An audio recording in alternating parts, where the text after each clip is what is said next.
नमस्कार, तुम्ही पाहत आहात गुन्हेगारी दुनिया। आज आपण घेऊन आलो आहोत एक अशी घटना जी पुणे शहराला हादरवून गेली। भूतानमधून पुण्यात नोकरीच्या शोधात आलेल्या एका महिलेसोबत जे घडलं ते केवळ अमानवी होतं। पोलिसांनी अटक केली वकिलासह 7 जणांना। काय आहे ही घटना? कोण आहेत आरोपी? आणि पीडितेने कसा दिला लढा? ही संपूर्ण सविस्तर कहाणी आजच्या एपिसोडमध्ये। भूतानमधील एका छोट्याशा गावातून 27 वर्षांची एक महिला भारतात आली। शिक्षण घेऊन ती पुण्यातील एका खासगी संस्थेत नोकरी मिळवण्यासाठी आली होती। तिला इथे एक नवीन सुरुवात करायची होती, स्वप्न होतं की स्वतःच्या पायावर उभी राहायचं। पुण्यात तिने काही ओळखींच्या आधारावर घर शोधलं। थोड्या दिवसांतच तिची ओळख झाली शांतनू सॅम्युअल कुकडे या व्यक्तीशी, जो स्वतःला राजकीय नेता म्हणवतो।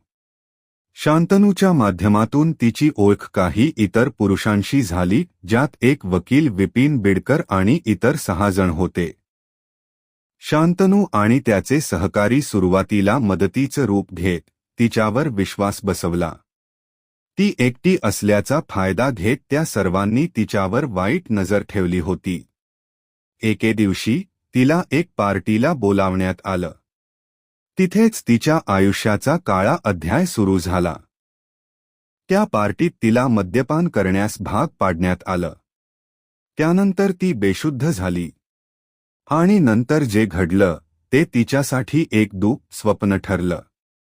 ती जागी झाली तेव्हा तिचं कपड्यांचं अस्तित्व नव्हतं। तिच्यावर बलात्कार करण्यात आला होता, एक नव्हे तर 8 जणांनी मिळून। तिने तक्रार दाखल करण्याचा निर्णय घेतला, परंतु सुरुवातीला कोणी ऐकलं नाही।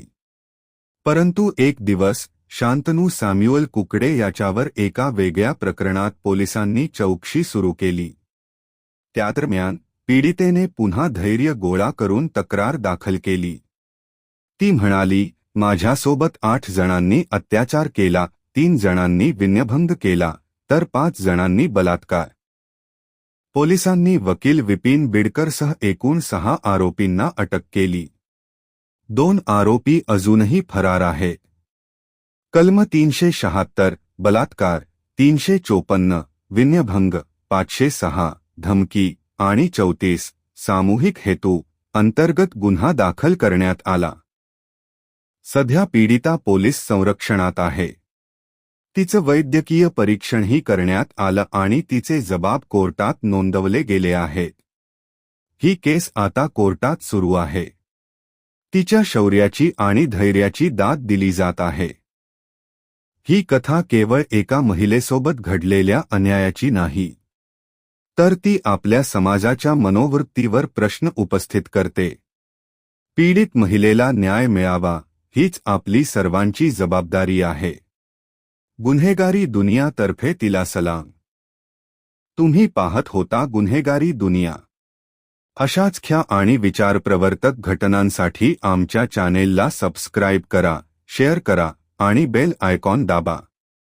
पुन्हा भेटूया एका नवीन गुन्हेगारी कहाणीसोबत। तोपर्यंत सुरक्षित रहा, सजग रहा।